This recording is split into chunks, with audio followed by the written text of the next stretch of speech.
Can I just say how delighted I am to be back here.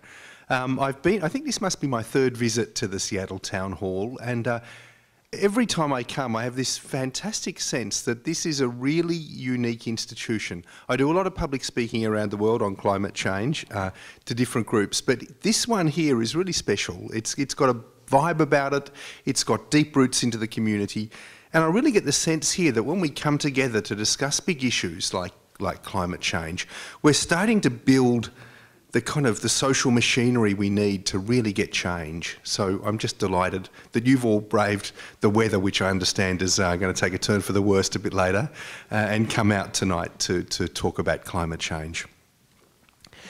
What I'd like to do this evening is just lay out to you the basic thesis or basic idea behind the book that I've just published called Atmosphere of Hope. 10 years ago I wrote a book called The Weather Makers that really tried to alert people to the danger of the climate problem as it was then. I thought at some stage I might follow up with another book dealing with how things had gone, but I put off writing because I didn't want to depress people, quite frankly. Things were like really bad for so long. Even I was getting depressed, and I'm normally a fairly kind of, up person, but I tell you, after, the Copenhagen debacle, I spent 3 years as chair of the Copenhagen Climate Council and gave a big part of my life to it. And to see that fall apart, and then to see us continue on this worst case scenario emissions trajectory where, we were emitting more greenhouse gases than the scientists thought was barely possible for a decade. I mean, we've just come through a massive decade of lost opportunity in terms of emissions. So there wasn't a lot to be too rosy about. But in the last 18 months, I would guess, I think things have really started to change around. That great social machine that we started building here, probably earlier than 2007, but at least my engagement of it was when I came here in 2007 and felt the energy of people here, is really starting to gain traction. It takes a long time to change society, and doing what we have done in a decade, I think, has been pretty spectacular. But before I go on to those reasons for hope, I really think I need to outline to you where we are in terms of climate change. At the end of that decade of lost opportunity, so let's call it 2014. That year, we put into the atmosphere about 40 gigatons of carbon dioxide. It's an easy number to say, but a very difficult one to comprehend. And the only way I have really of gaining an understanding of what that 40 gigatons means is to do a bit of a thought experiment and to think, okay, what would we need to do by way of tree planting, for example, to draw just 1/10 of that volume of CO2 out of the atmosphere? And of course, trees they build themselves by drawing CO2 out of the atmosphere, so we can understand. It's a pretty simple process to understand.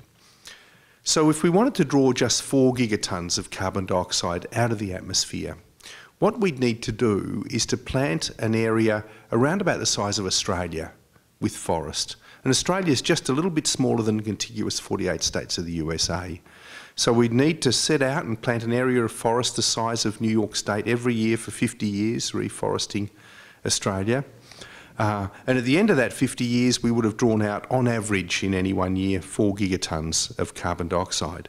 But of course, if we did that, we would change the way the planet works. Australia is a continent of bright surfaces. We've got lots of deserts and salt lakes and grasslands. When sunlight hits those bright surfaces, it's reflected back into space, and the planet isn't warmed by that sunlight. But if we planted forest over Australia, we'd have a dark canopy over that area. That canopy would absorb sunlight, transform some of it into heat energy, and we'd actually accelerate the heating of the Earth, even though we're drawing CO2 out of the atmosphere. So I guess my shorthand for thinking about those vast volumes of CO2, even if it's 4 gigatons, let alone 40, is that it's a volume of greenhouse gas that is really significant in terms of planetary function. So when we're dealing with those big volumes, we are changing the function of the planet. And we haven't just released 40 gigatons in 2014, we've been releasing somewhere between 30 and 40 gigatons of CO2 for well over a decade now. We've just heard, in fact in the last week or so, that the cumulative impact of that release of greenhouse gases is to raise global temperature by about 1 degree Celsius above the pre-industrial average. It's about 1.8 degrees Fahrenheit. So what does that mean? Well, before the Industrial Revolution, the average surface temperature of the Earth was about 14 degrees. Now it's about 15 degrees. Doesn't sound like a huge change, but it has had a massive impact in terms of the extreme weather events particularly. Perhaps the best way to understand why that's happened is to think about the weather we experience in any given year. You know, through a year we'll have some really cold days, we'll have some really hot days, but most days are in the middle. So the weather, if you kind of plot its distribution, it forms like a bell curve, you know. You can imagine it, just a simple bell curve.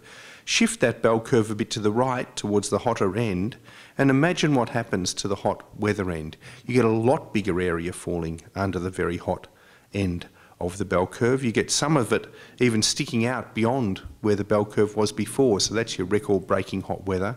There's still some cold days, but far fewer of them. The impacts of that shift in terms of the extremes is really driving some very, very unfavourable changes to our environment. And I'll talk a little bit about Australia just because you may be less familiar with what's happening in my country than in yours. But I think it's just telling that this is a global signature that we're now seeing.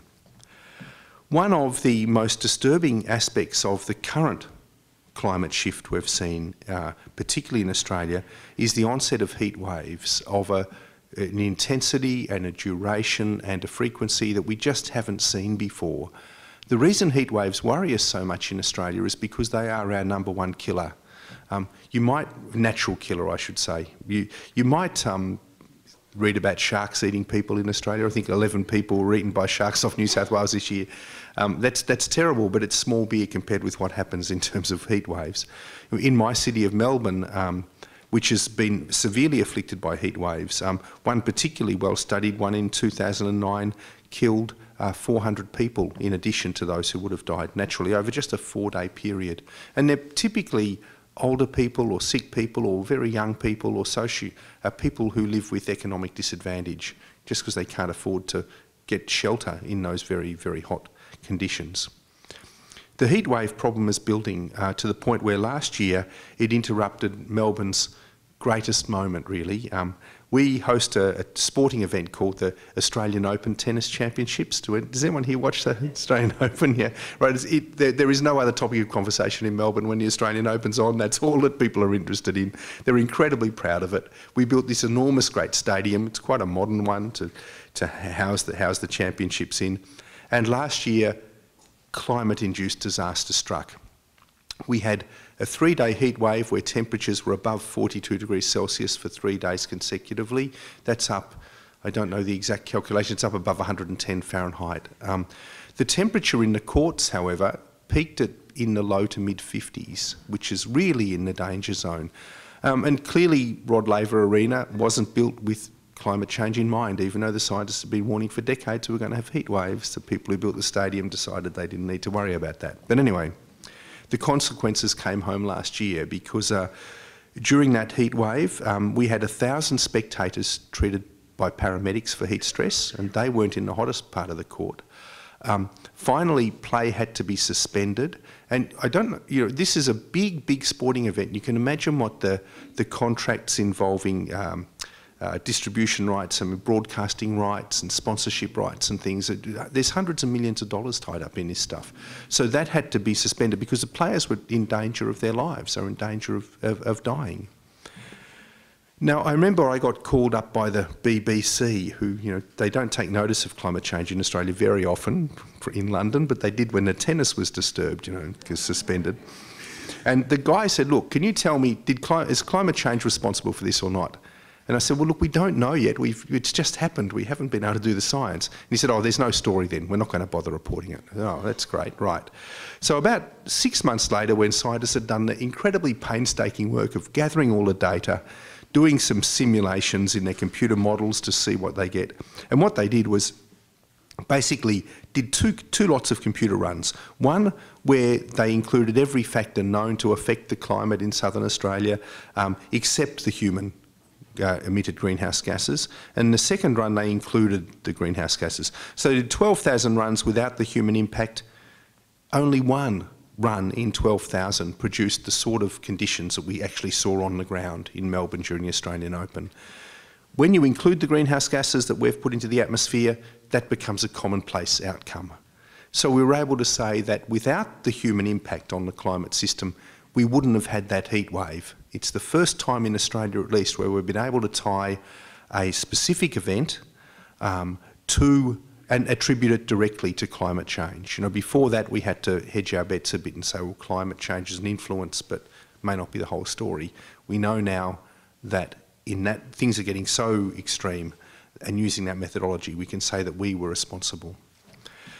Of course, those heat waves lead on to many other undesirable outcomes. We are seeing massive bushfires in Australia. The 2009 heat wave that I mentioned that killed 400 people, that heat wave induced a bushfire on a scale and intensity the likes of which even in Australia we'd seen nothing like in our time. And I can't explain to you how enormous that fire was, because you'd almost have to be there to experience it. But the official word was that once you saw the smoke on the horizon from that bushfire, it was too late to leave your home and try to seek refuge somewhere else. The fire was so intense and so fast moving that once you saw the smoke, you were right in the firing line.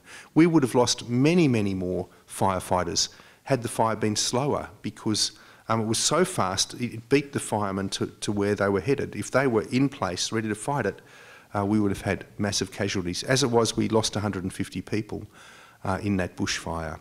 And about a quarter of the state's koalas died as well between the heat wave and the bushfires. I mean, these are really, really big impacts we're seeing now. In terms of extremes, the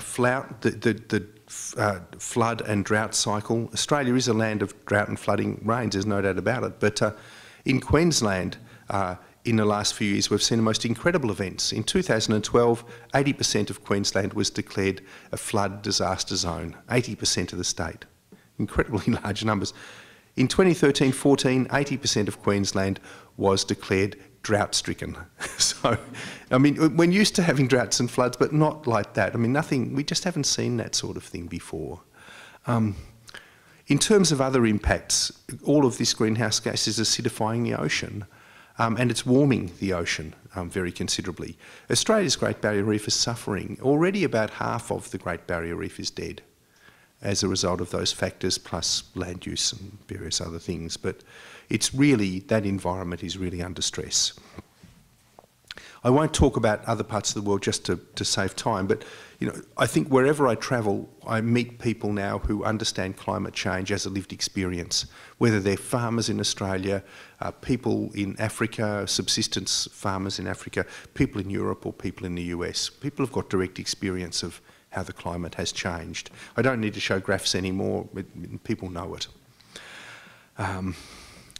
So that 1 degree has been bad enough, but the bad news for us is that the greenhouse gases are kind of slow acting, and the amount of greenhouse gas that we've put into the atmosphere already is enough to drive temperatures to 1.5 degrees above the pre-industrial average. So we've got another 0.5 degree of temperature increase in the pipeline, and that means, you know, that even if we turned off the lights now and all walked home in the rain and never burned another drop of fossil fuel, we'd still see temperatures rise to 1.5 degrees.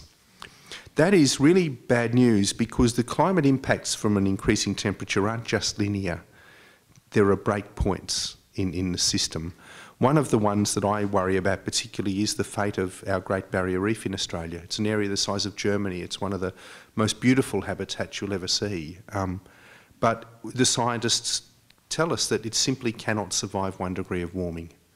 So, you know, if you want to see the Barrier Reef, go and see it now, because in 30 years' time, once that 1.5 degrees of warming that's going to be caused by the existing greenhouse gases becomes a reality, the Barrier Reef just isn't going to be a living entity as it is today, which is a very sad outcome. Rising sea levels, food security issues, ocean acidification, there's a whole series of things we need to worry about that are all on the the gloomy and dark side, and one of the reasons I didn't write a book on climate change, because I couldn't see a solution until recently to those sort of things.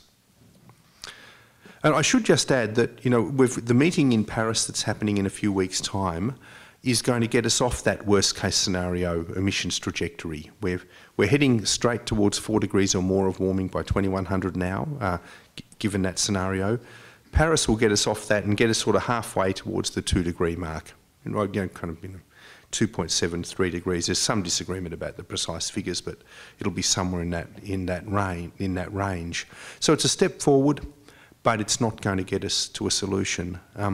In fact, a solution with the current tools we've got is really hard to see, because even if you assume really rapid action on part of the whole global community to deal with this issue, the chances of us even having a 50-50 chance of avoiding 2 degrees is pretty slender. It's, you know, we've this decade of lost opportunity where we've had Stephen Harper and you know, Bush in the early part of it, and Tony Abbott in Australia has cost us very dearly. So what's changed that gives me hope? I just want to talk about one small, relatively small thing first, but I think it's quite telling. The International Energy Agency earlier in the year produced a report that really surprised me. And it surprised me because the International Energy Agency is hardly some screaming radical green organisation. You know, it has its own coal unit and its experts in fossil fuel use and all the rest of it. So the report they produced was quite astonishing. What it said, or the bottom line of the report, was basically that in 2014, the global economy grew at a time when emissions from the burning of fossil fuels for energy use stalled. So the fossil fuels we consumed for energy use didn't grow between 2013 and 2014, and yet the global economy grew. This was astonishing to me because we're used to seeing developed countries decouple economic growth from emissions growth. The US has done it, Australia's done it, Canada's done it, Europe's done it. But to think that it would happen at the global scale in 2014 is amazing. No one was expecting that decoupling to occur so early. Two of the drivers, I think, that are responsible for that outcome are, first, the incredible success of clean energy technologies in terms of penetrating the marketplace. And secondly, what I'll call for the moment energy efficiency, but we'll come back to that. Just to deal with the clean energy first, you know, I've watched year on year as solar panels have been producing cheaper and cheaper electricity. You know, for the last 30 years, they've dropped the price of electricity 10% a year. They've got, you know, it's amazing outcomes. The wind sector has been the same, and the wind sector and solar have got a long way to go. You know, wind is booming now. I've got a friend who lives in Vancouver who owns owns part of a wind energy company. He just signed a power purchase agreement, so an agreement to deliver electricity in Texas, at a cost of was somewhere 4.5 cents a kilowatt hour. It was like, you know, I mean, that would have sounded like cloud cuckoo land last year, right? 6 cents was where you'd be paying, you know, for that. So costs are going down. I work with Siemens, or I have worked with Siemens for a decade, and particularly their wind sector, and I see what they're doing. I mean, they're totally revolutionising the production of wind turbines. Their new turbines are going to be produced in containers, shipping containers. Every element in the turbine is going to be able to fit in a shipping container. It's going to just drive down the cost of installation hugely. They no longer have gears in their wind turbines. They have these gearless wind turbines where the head itself is the turbine. There's hundreds less moving parts. The maintenance costs are way, way down. The blades of wind turbines run out, obviously, and have to be replaced. They're like propeller blades on an aeroplane, you know, they start to corrode over time. What Siemens are doing with these, and imagine a 90-metre long turbine blade, you know, they're putting little 3D printers on the blades that run all the way up and back and just keep that blade in absolutely top condition. So again, maintenance costs are down. If you're putting your turbines offshore, that counts a lot. The least maintenance you need to do, the better. So the cost of electricity from wind turbines in future is going to be about half of what it is now. So, I mean, these technologies are just taking over the marketplace. For 3 years running, We've had more investment in clean tech than we've had in fossil fuels in the energy sector. It's just it's an enormous change. So that's part of that decoupling, I think. But the other part that I would argue is at least as important as what I called energy efficiency. And what I mean by that is that, you know, for the last 20 years I've been kind of grumbling and going down to the shop and buying the latest cheap light bulbs and, you know, getting up on the ladder and changing them all in my house. And I've been putting solar panels on the roof. Even I rent in Melbourne now because I'm down there short term for family reasons. But, you know, went to the landlord and said, "Can we put some solar panels on the roof?" And there's a great thing, you do that. And you look around the rest of the street and who's changing our light globes and who's putting solar panels on the roof? Didn't look like a lot of people to me. So I sort of did it a bit grumpily, you know. But you realise that there actually is billions of people around the world doing that sort of stuff, you know. There's billions of people calling up their local council, or millions anyway, saying, "Could we have a bike lane?" Or, you know, people going into to buy their new car and buying a hybrid or some smaller car than what they had before. All of that has added up to a massive energy efficiency gain. It's been huge. In this country, you know, your year of peak oil demand is way, way in the past. In my country of Australia, our year of peak coal demand was 6 years ago, you know. So all of those efficiency gains means that we're using less and less fossil fuels, which is getting us, you know, helping contribute to that decoupling that I mentioned. And I think we deserve a pat on the back. It's nights like this where everyone gets together who has been doing this sort of stuff. We need to recognise we've had a massive success.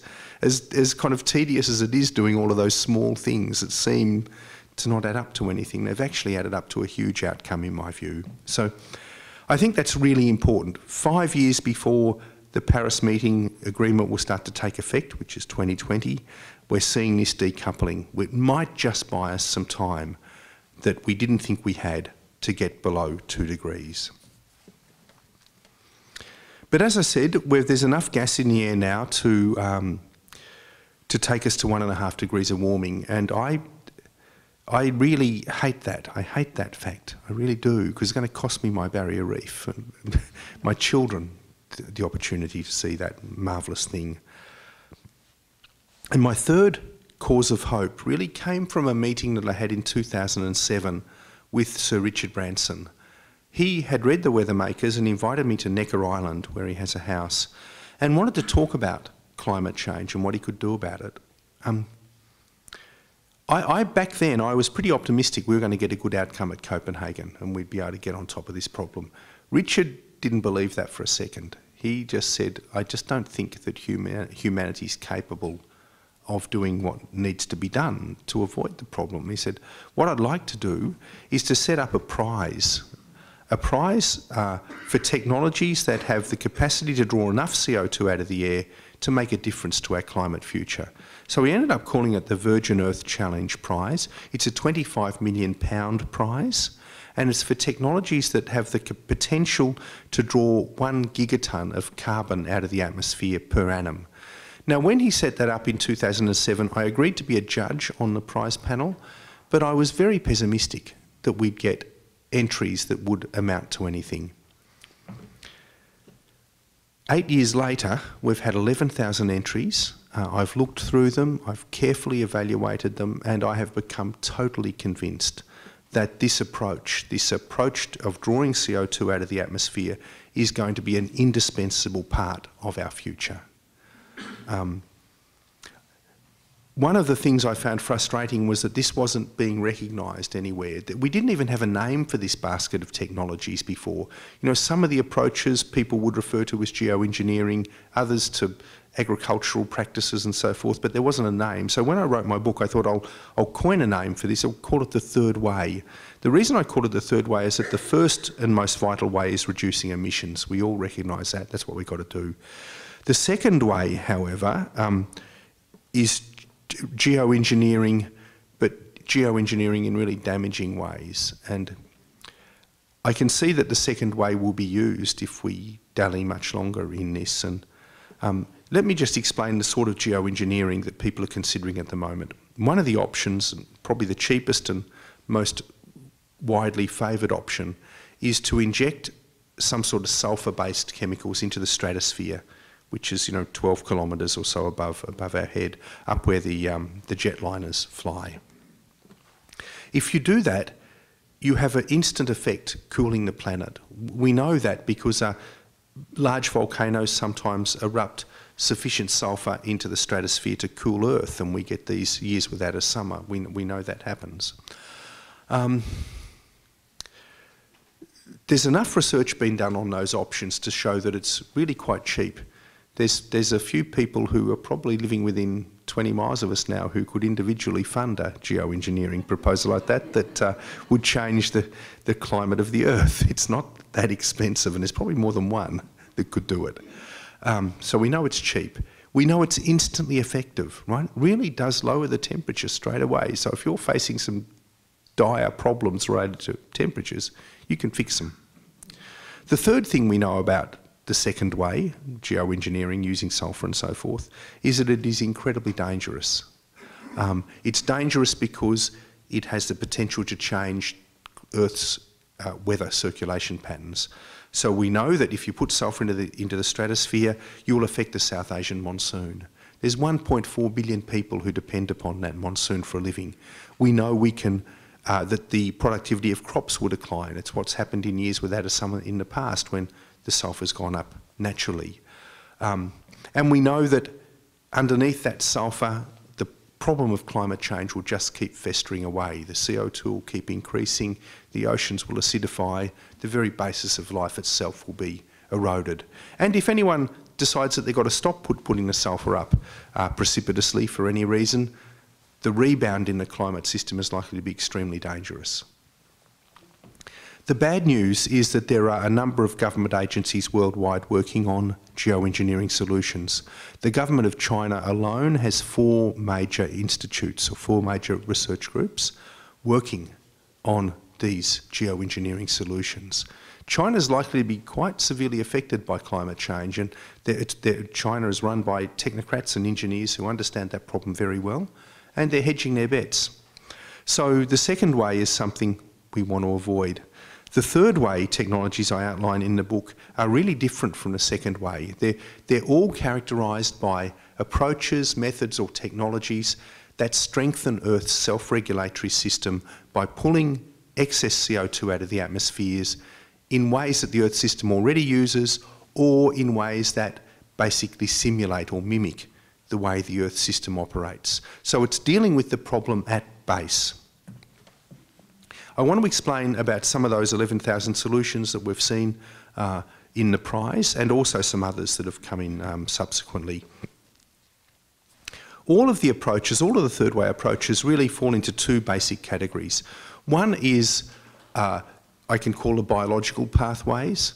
They depend upon sunlight as their power source and plants as the capture mechanism. They're really, really well understood. Reforestation, growing plants and somehow storing the carbon. So I think that first example I gave you about Australia and how many trees you need to plant to draw down 4 gigatons gives you a sense of the limits of the biological systems, though. We're already asking Earth's system, particularly its land-based ecosystems, to feed us and house us and clothe us, provide our clean water and fresh air and everything else. So there are limits to the amount I think we can do on land when we're dealing with a problem that is of many gigatons in scale. I think they'll contribute, but I don't think they'll be the full answer. So reforestation, it'll be an important tool, but it won't provide the full answer. It can't, it's just not of a scale that allows it to do it. The biochar industry, fantastic industry, and there's been great advances made here in the US and other parts of the world, is another option. And with biochar, you take plant matter, turn it into charcoal, put it in the soil, and the carbon will stay there long term, so it's out of the atmosphere, drawn out by the plants and then put into the soil. The old wood chemistry industries that used to be so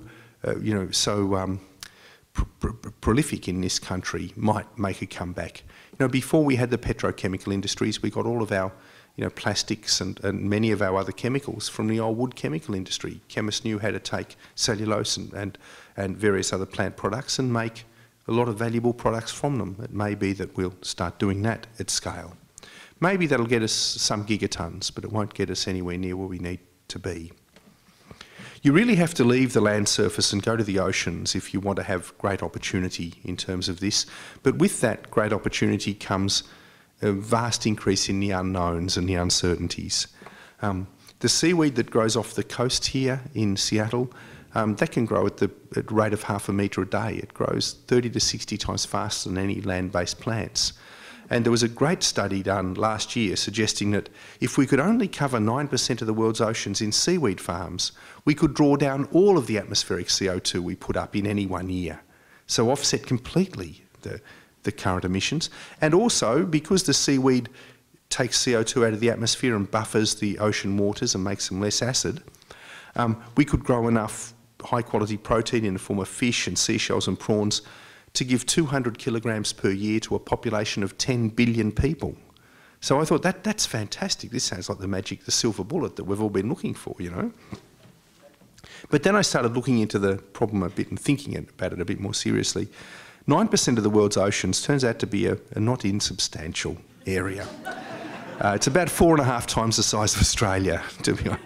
So, you know, we have about 500 square kilometres of seaweed farms off China. When there's mixed, you know, aquaculture and seaweed farming, we sort of know how they work. But to go from that to even 1% of the world's ocean is an unbelievably large exercise. And then, you know, it occurred to me, what would we do with all of that seaweed? Are we just going to have it laying around in rotting piles or what? One option that's available is you could put the seaweed into biodigesters and you know, make methane, which you'd then burn for electricity and send the electricity on shore, and then maybe take the CO2 from the tailpipe, and where would you put it? Well, one option it's only a desktop study at this moment, is that you could try to put it in sediments in the ocean, maybe 1 or 2 miles down, and at that depth the CO2 remains liquid. The pressure of the water column above it means that the CO2 doesn't try to escape all the time. So it's quite different from putting CO2 into land-based rocks, where, you know, there it's buoyant, it wants to escape. But in the ocean, that's not the case. And eventually it would form a solid in those sediments. But this is all just thinking. It's desktop at the moment, but it's possible. I want to just go now to the chemical-based technologies, which are the second great silo, really, of third-way approaches. And I call them chemical because they're very, very broad, but they all have one thing in common. They need an energy source, right? And that energy source at the moment is human-created electricity or transport fuels, you know, fossil fuels, to some extent. The first that we need to think about is carbon-negative concretes. I don't know whether any of you have heard of these, but the concrete industry globally is responsible for about 5% of current emissions of greenhouse gases. People have invented this new product called carbon-negative concrete, which over its lifetime, as it sits there and cures, it absorbs CO2 into its structure, so it gives us a gain in terms of reducing CO2. Its manufacturers claim that it's, you know, cheaper, stronger and more durable than conventional concretes. So why aren't we all rushing out to use carbon-negative concretes? Well, tragically, or perhaps not so tragically, engineers and others involved in building things are pretty conservative in their approach. They know what Portland cement-based concretes do, and we've got a history going back to Roman times. We know the stuff stands up, right? So no one's going to go out and build a Sydney Harbour Bridge or a World Trade Centre out of carbon-negative concrete at the moment because it doesn't have a track record, you know. But there are things we could do to try to foster that industry. If we had a sectoral cap and trade system just on the concrete sector, that would encourage the manufacture of carbon-negative concretes in low-risk environments where we could learn about its behaviour over time and start giving it that track record that it needs to start replacing Portland cement-based concretes. So there's a huge opportunity there. That opportunity really is on the gigaton scale.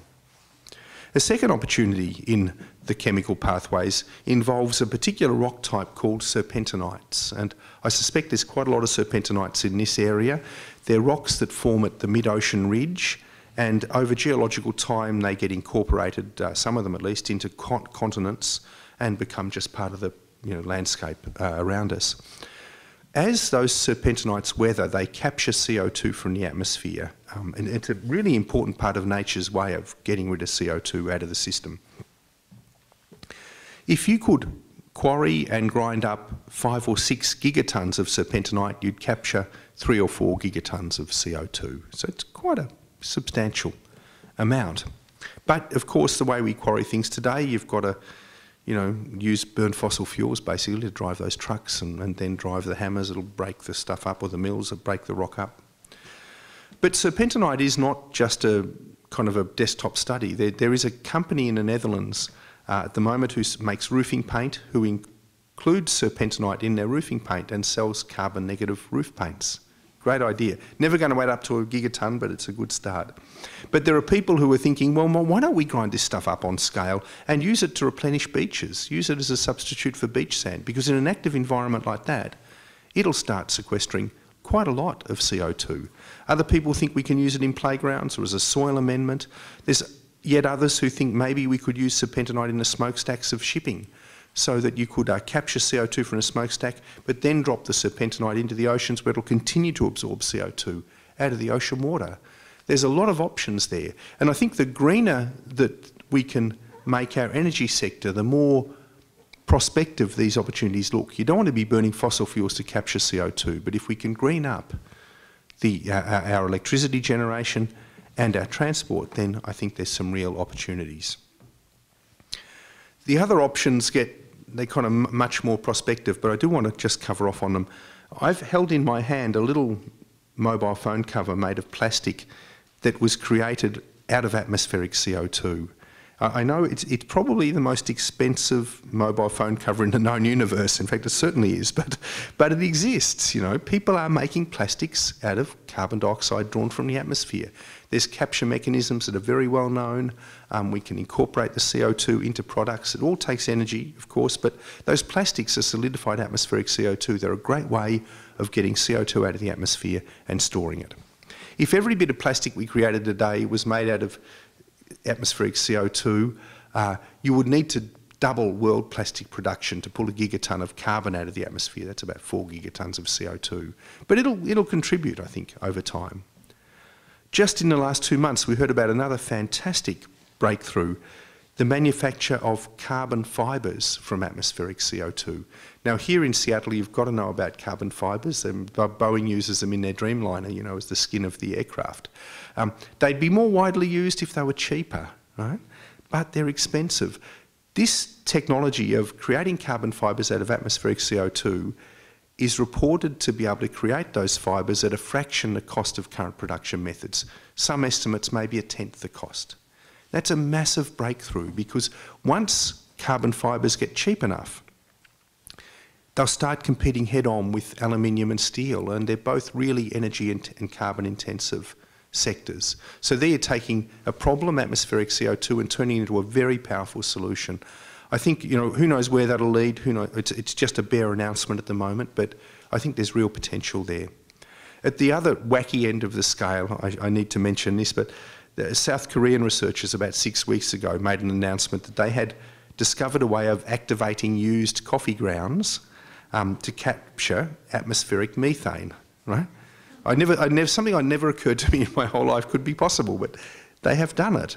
And I guess if the Arctic starts melting and lots of methane goes in the atmosphere, we'll all be drinking 100 cups a day and sending the stuff off to South Korea to get activated, and hopefully we'll have some sort of solution. But I just bring it up because it tells you we're at the very beginning of an industry here. And think about it this way, that we know that the CO2 in the atmosphere now will be driving ever more disastrous climate change through to 2050 and beyond. We know that, right? And what that means, we know what the problem is that our children will be trying to solve in 2050, right? We know the third way technologies, at least some of them, are the only way forward to deal with this. But we know also that there's long development pathways for all of these industries. Wind and solar teach us that. It's going to be 30 years before we're at scale with the most prospective of these industries. So we need to start investing now. We need to start reducing emissions at the same time we invest in third way technologies so they're at scale when we use them. I tried to do an assessment of what I thought, a conservative assessment I should say, of what I thought third-way technologies might be doing in terms of CO2 reductions by 2050. And I came up with a figure that was around about 40% of current emissions. If we can achieve that, it will be stunningly important because it'll help us avoid that 2 degrees of warming. But when I really asked myself honestly whether I'd done a good job with that, I began to doubt it because I thought, I don't know what 2050 is going to be like. I really don't. The only way I can begin to come at it is to throw myself back a century. So let me imagine I'm living in 1915 and I'm trying to imagine 1950 rather than living in 2015 and trying to imagine 2050.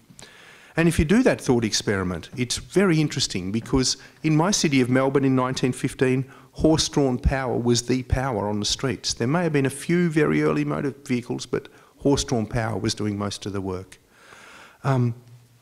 The maps that people would have looked at to understand the world in school in 1915 were sort of colour-coded maps that were of countries that were colour-coded according to the empires of Europe that had been there for centuries. There wasn't a single communist country on those maps.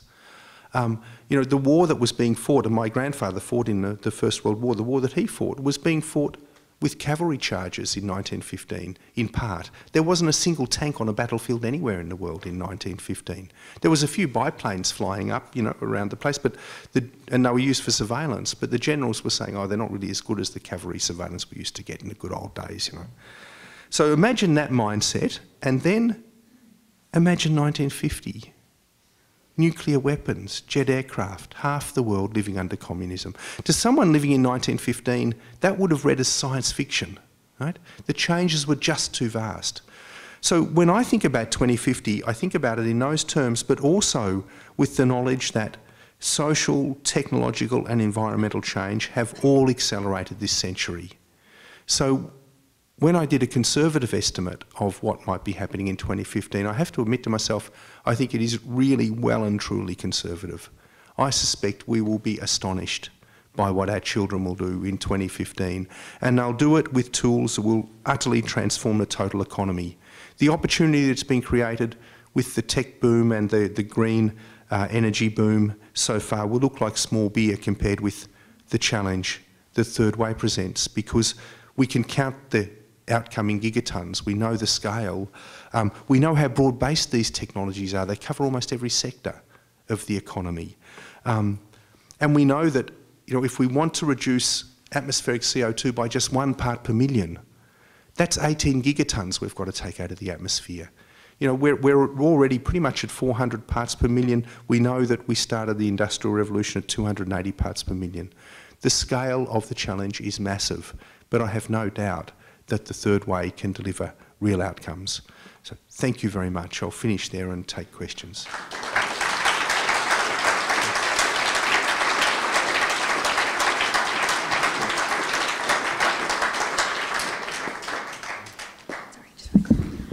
Just a reminder to come up to the mics, and we have a lot of people and not much time, so please keep your questions fairly brief and in the form of a question. Thank you. Which states here do you expect to be most affected, and which different parts of the world do you expect to be most affected? Oh, that's a really big question. Australia is going to be very severely affected. We're a flat, dry continent, and that's bad news. I think coastal Asia, particularly low-lying coastal Asia, is going to be badly affected, whether it be Bangladesh or coastal China. Anywhere with really large population densities that's got a food issue, also I think are running into trouble. So China and India as well. Be my shorthand. Yeah, in these various best to worst case scenarios, the prime variable seems to be how much continued CO2 we are putting into the atmosphere. What I'm really not hearing enough is also the effect of continued and past deforestation, especially the rainforests. Yeah. And my question to you is whether these scenarios, all the way from the best to worst case scenarios, assume that we are not logging any more rainforests, or whether the assumption is indeed that much of the rainforest will be continue to be logged as it's currently. So I wonder how that variable enters into these projections. Look, in terms of where the greenhouse gases are coming from, about 80% currently are coming from the burning of fossil fuels, and the other 20% are coming from other sources, which includes deforestation. So deforestation is an important part of the solution, and there are mechanisms under the Paris Agreement, which we're hoping to broker, including RED, which is reduced deforestation, which will start to address those issues. But it's part of a problem which is much deeper with the fossil fuel use, agriculture and so forth as well. Yeah, I think when you pointed out many of these new technologies, their way will depend on energy.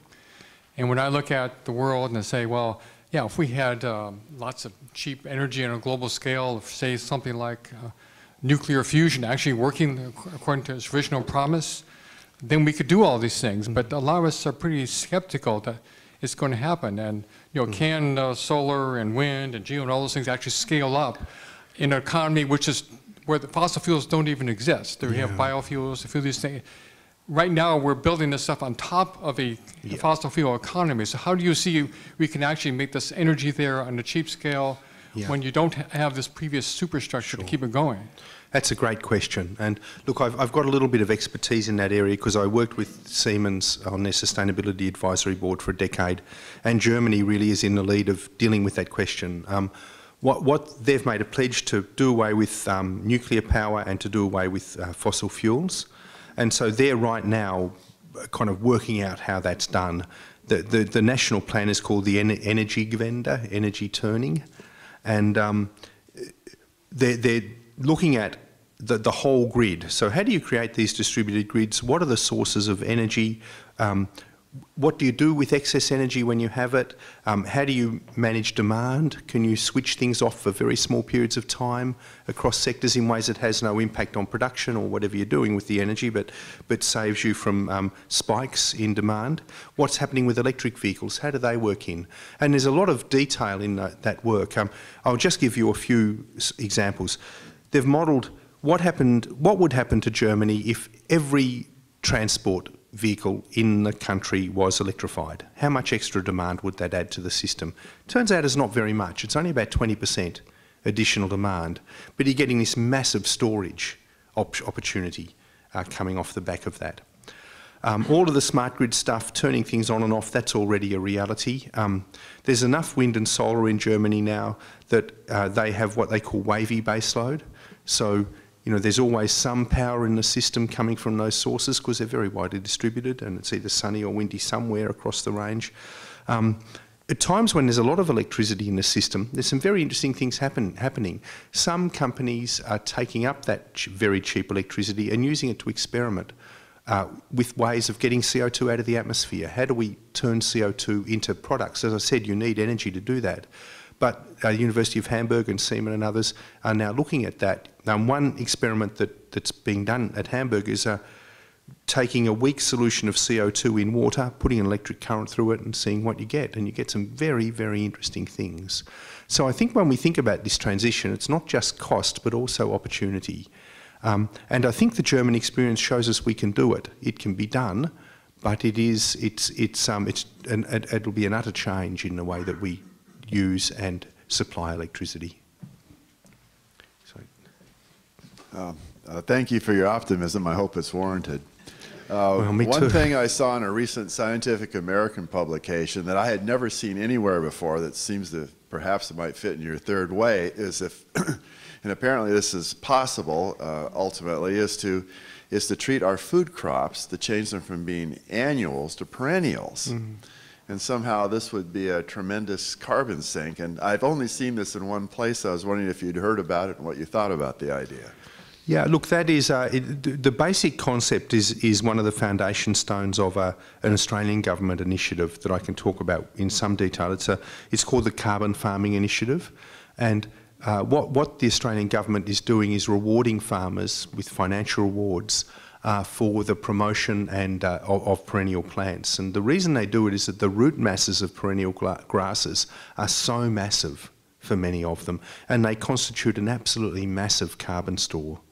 So if you can keep those perennial grasses healthy and fit by manipulating your grazing regimes on land or using what's called zero-till agriculture, where you don't remove the perennials but you plant some of the annuals between them, you can get some really great carbon benefits.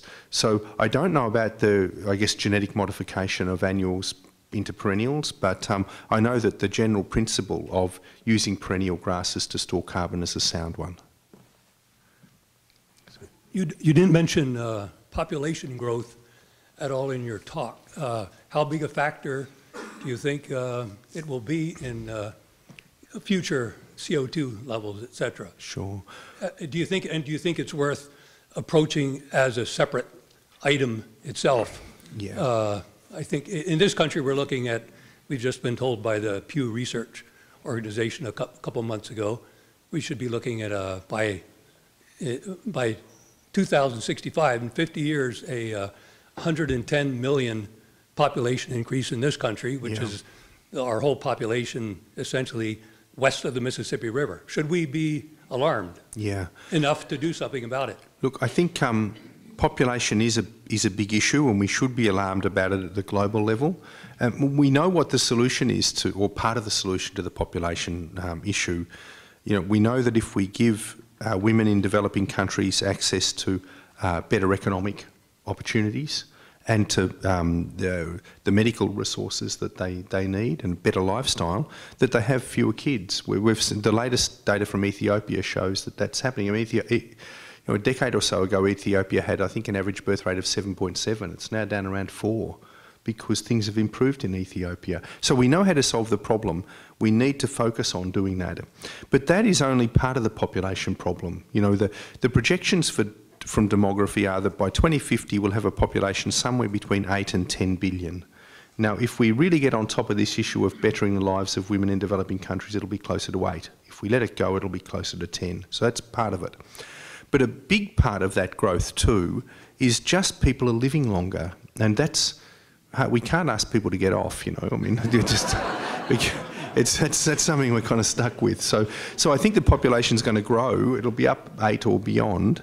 And then there's the issue of immigration, you know, and that's another very fraught and difficult issue. And I think probably that has a place in a much wider form than this. But in shorthand, yes, we should be dealing with that issue, particularly of the birth rate in poorest countries. I volunteered to get off by 2050, so. I heard you interviewed on... I hope you don't regret it. I heard you interviewed on, I think it was Philadelphia, WYY, Radio Times, and you spent quite a lot of time talking about something called chiller boxes in Antarctica. That's right. And I didn't understand that solution exactly, and I wonder if you have time to talk about it here. And I was particularly concerned, like, once you withdraw heat from the atmosphere, where do you put it? Yeah, sure. Yeah. Look, this idea of chiller boxes in the Antarctic came about through some astrobiologists who looked at Mars and noticed that it has ice caps made of frozen CO2, and they basically asked the question, why don't we have CO2 ice caps on Earth? And the answer is that it doesn't get quite cold enough over the Antarctic plateau to let CO2 fall out of the air as snow. Average temperatures over the Antarctic are about minus 57 degrees Celsius, and they need to be minus 78.5 before the CO2 falls out of the atmosphere as frozen snow.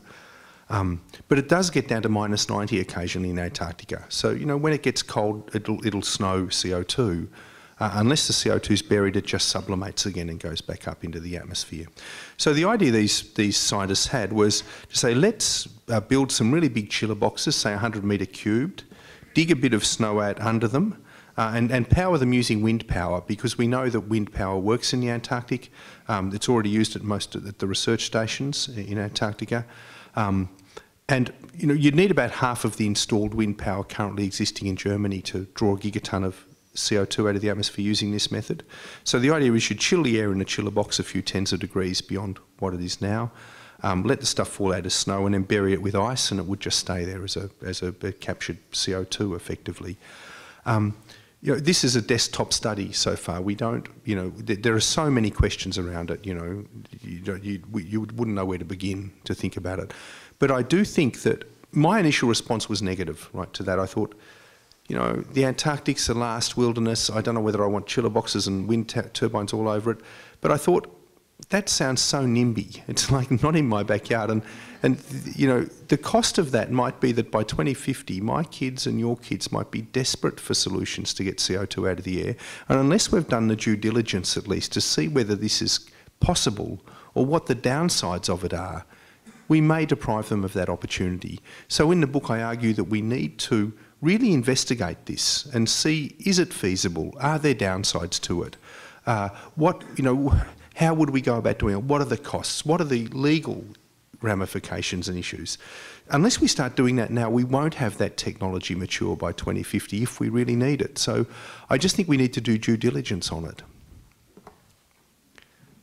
Yeah, we've only talked about the scientific solutions to global warming. There's also an economic solution. In fact, in Washington State, we have, I don't know if you're familiar with our I-732 initiative, which would impose a revenue-neutral carbon tax.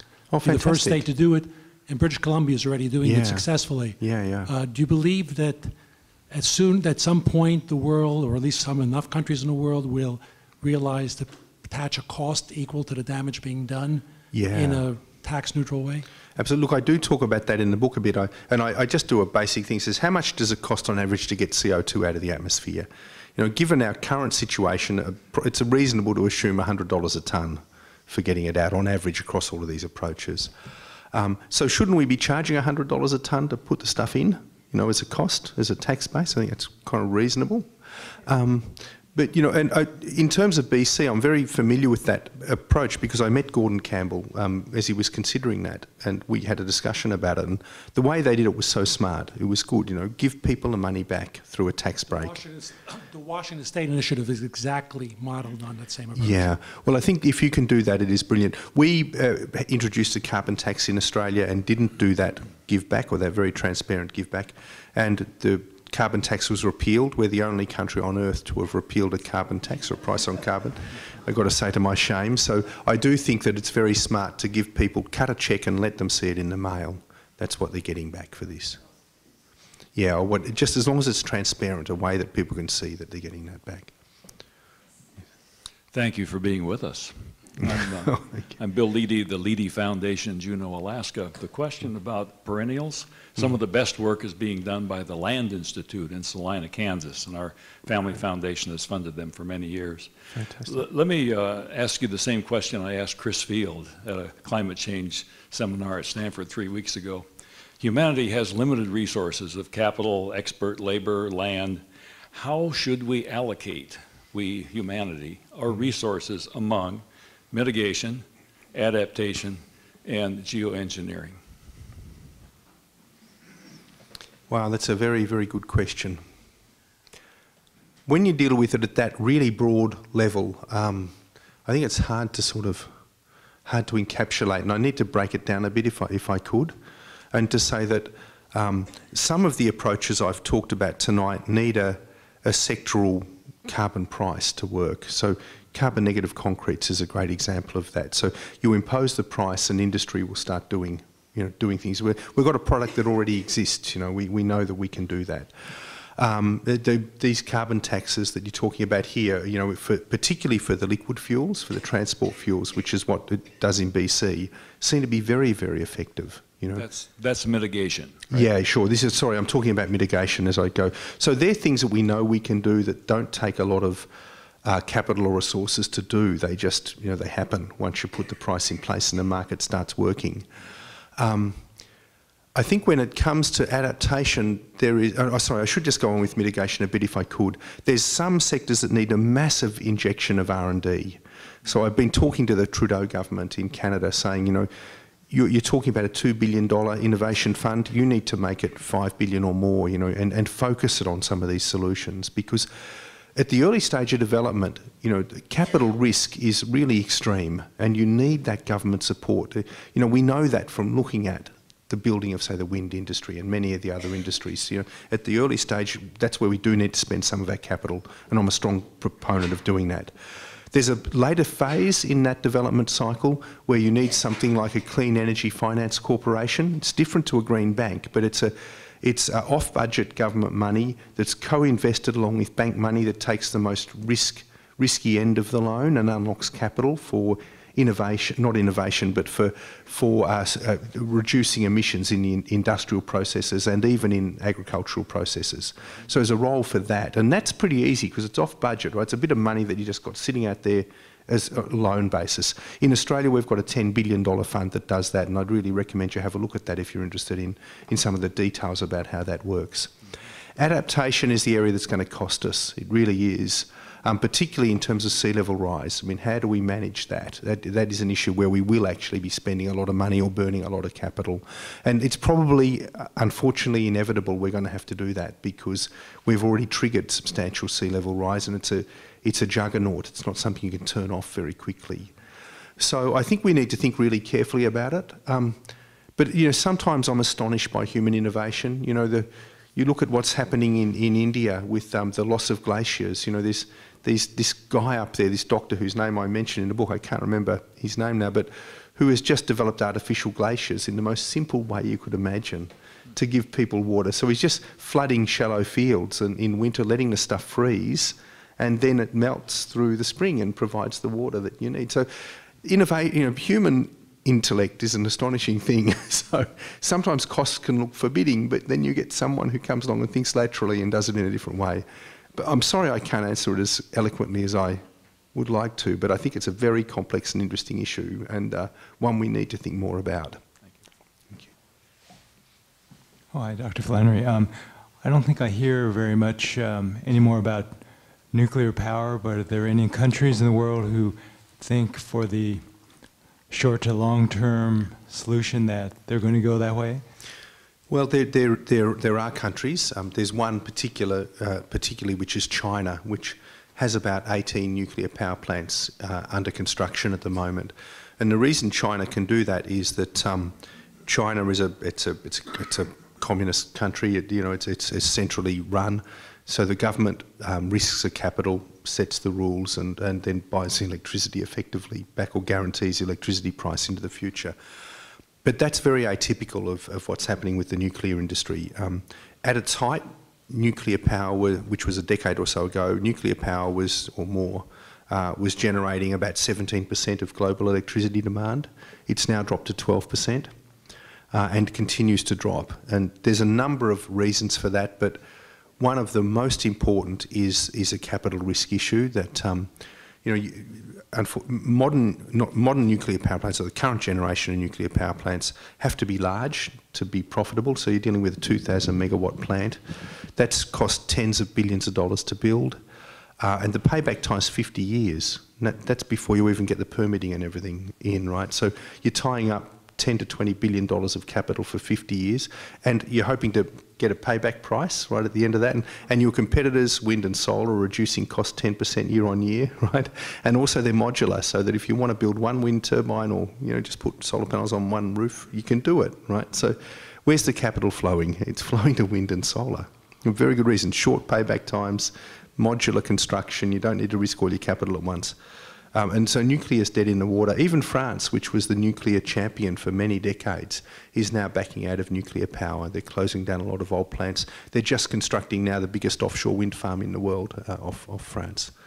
So there's a whole lot of reasons, but including Fukushima and things. But really, it's the economics of nuclear that's problematic.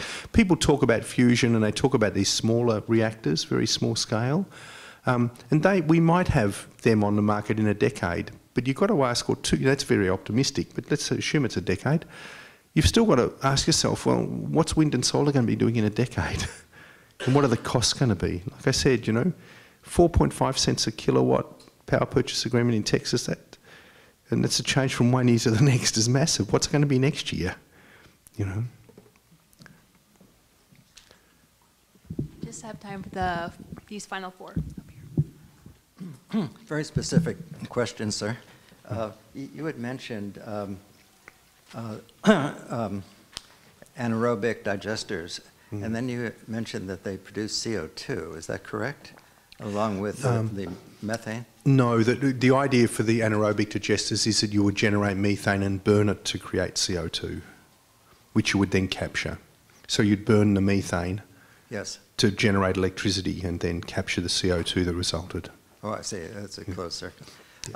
And how large or how small are those things, or how expensive?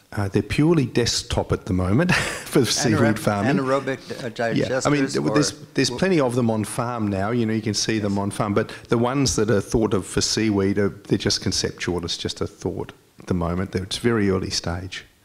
Okay, Sorry.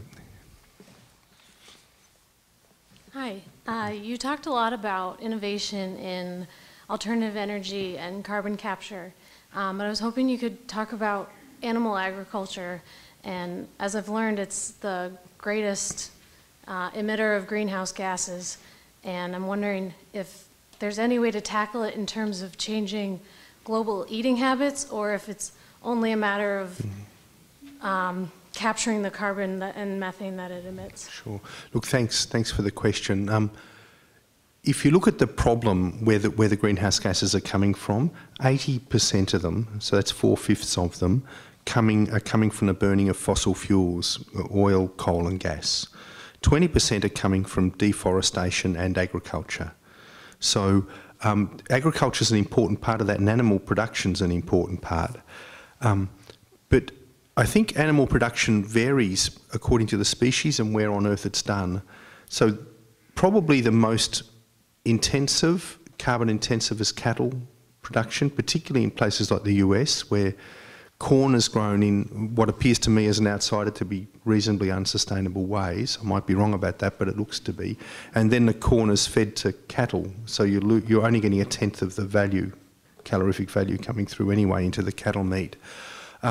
So that's a kind of more unsustainable industry. And I guess in places like the US, eating chicken, lamb or pork or something, you know, or fish would be an alternative if you want to eat meat, you know, for that sort of stuff. In my country of Australia, it's a really different problem. We have quite a lot of range-fed cattle in Australia, so they're just out on the grasslands eating grass, and we've got a longer life cycle for the cattle, and that's a problem in terms of greenhouse gases, I guess. But you know, when you think about cattle out on the rangelands, there was always big herbivores out there. I mean, this country had 60 million bison on it right before cattle displaced them. So there's always been large numbers of large grazing mammals. So I think that's probably, we can look at that as being part of the natural system at some level, you know. But in Australia, agricultural production itself can be a disaster. So wheat production in Australia, you know, it cost us 3 kilograms of soil for every kilogram of bread that we consume. So I don't eat a lot of bread in Australia because I worry about production methods of bread. I'm much happier eating beef because it's, at least if it's range-fed beef, it seems to me a more natural and less intensive system.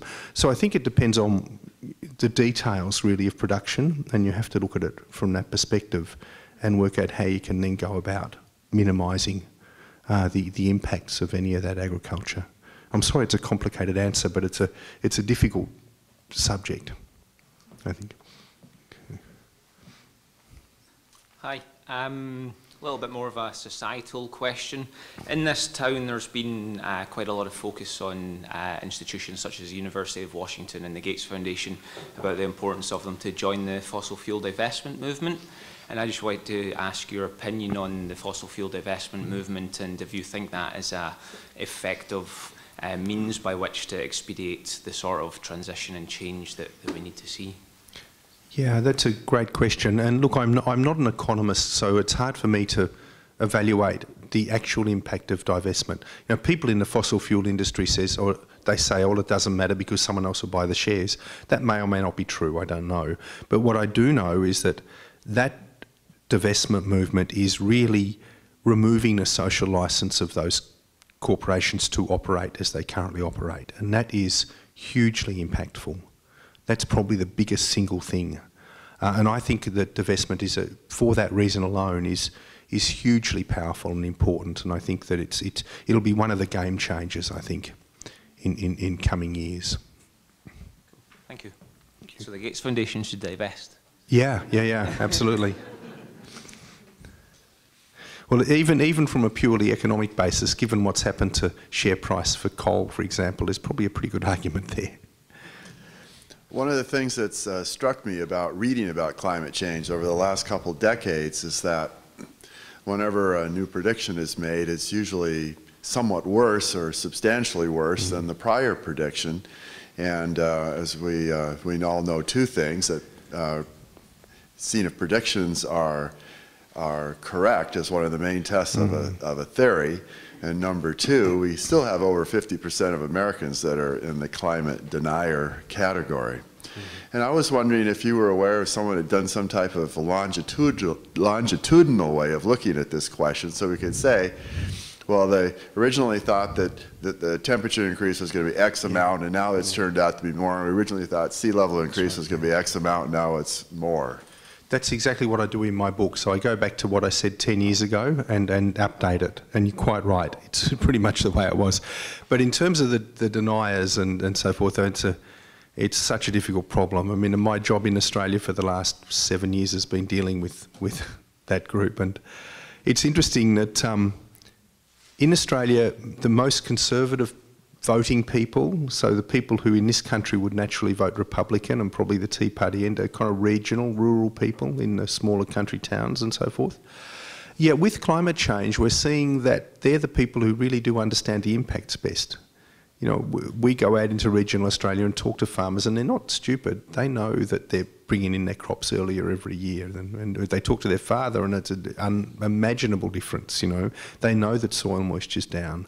They know that more of their cattle are miscarrying because of heat waves and you know, lower live birth weights and so forth as a result of those extreme conditions. So they're aware, and there's an increasing disconnect between their understanding and that of their party that continues to say climate change is rubbish. And it's wearing very thin, I think. I don't know what it's like in this country, but I wouldn't mind betting that disconnect here is growing as well, that there's a lot of Tea Party people who might think that solar panels are a great idea. Why would you be beholden to a corporation when you can generate your own electricity, you know? And farmers who know what's happening and fishermen who know what's happening. So we shall see where that all leads.